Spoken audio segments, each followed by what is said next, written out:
Diet keto ni bagus ke?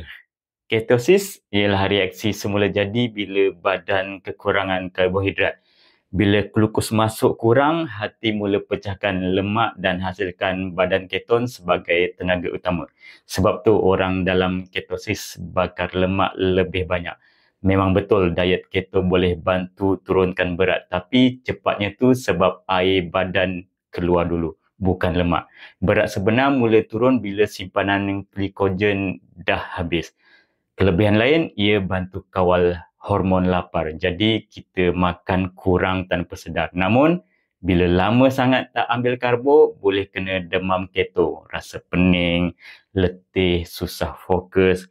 Bukan semua orang boleh tahan. Dan kalau lepas tu belasah karbo banyak, selepas tu, berat boleh naik 2 kali ganda. Jadi, nak turun berat dengan baik, apapun jenis diet, prinsipnya tetap sama, kena ada defisit kalori tapi jangan abaikan nutrisi lain.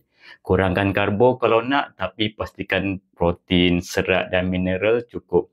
Kuncinya bukan kurus cepat, tapi kurus sihat dan kekal lama.